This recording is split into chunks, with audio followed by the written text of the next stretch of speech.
সম্মুখে নেওয়ার পিছনের রিজনটা হচ্ছে যেহেতু আমি 50-50 ছিলাম। জানি না কি হতে পারে। কালকে পর্যন্ত ওয়েট করতে হবে। অ্যান্ড দেন ইমনের হালকা একটু সিকনেস আছে।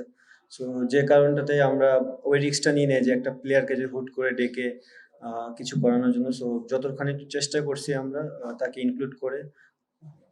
আজকে হয়তোবা সে প্র্যাকটিস করতে পারবে না, বাট কালকে থেকে সে একদম টিমে পার্ট হয়ে যাবে।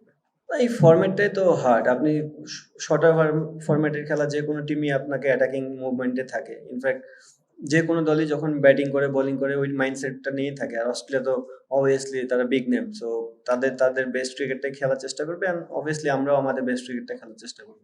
হ্যাঁ, ডিপেন্ড করে যে অপোনেন্টের স্ট্রেংথ কি, উইক পয়েন্ট কি। আমাদের যে বোলিং অ্যাটাক, আপনি বিশেষ করে স্পিনারদের কথা বললেন, এটা ডিপেন্ড করবে যে আমরা কোন উইকেটে খেলতেছি, কোন সার্ফেসে উইকেটটা বিহেভ কেমন হতে পারে, এন্ড দেন তাদের স্ট্রেংথ পয়েন্ট, উইক পয়েন্ট দেখে আমরা, যেহেতু দুজনের বেশি তিনজনকে খেলানোর চান্স খুব কম, আবার খেলতেও পারে। সো দেখা যাক, কালকে পর্যন্ত ওয়েট করেন একটু। না, এখনো খুব একটা দেখতে পারি নাই।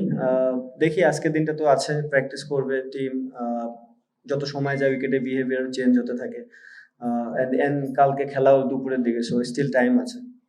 না, আমার মনে হয় না শরীফুল কখনো এইভাবে চিন্তা করে যে সে ফার্স্ট চয়েস না। অবশ্যই সেও ফার্স্ট চয়েস, বাট জিনিসটা হচ্ছে আপনি বললেন ফার্স্টে যে আমাদের টিমটা এখন এত পরিমাণে পেস বোলিং ইউনিট।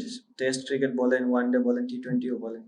সো তিনজনের বেশি তো আপনি খেলাতে পারবেনও না। সো ওই তিনজনকে যদি গিভেন ডেতে খুবই ভালো বল করে, তাহলে একটা প্লেয়ারকে ওই স্যাক্রিফাইসটা করতে হয়। আমার মনে হয় শরীফুল ওই জায়গায় লাস্ট অনেকগুলো সিরিজই সে হয়তোবা একটা দুটো করে গেম খেলেছে। লাস্ট টি-20 সিরিজটা তো দেখে, লাস্ট ম্যাচটা খেলেছে এবং ভালো বল করেছে। তো এটা গুড সাইন যে যারাই নিউ কামার হিসেবে আসতেছে, গেমে সুযোগ পাচ্ছে, তারা ডেলিভার করতেছে ওই জায়গাটা।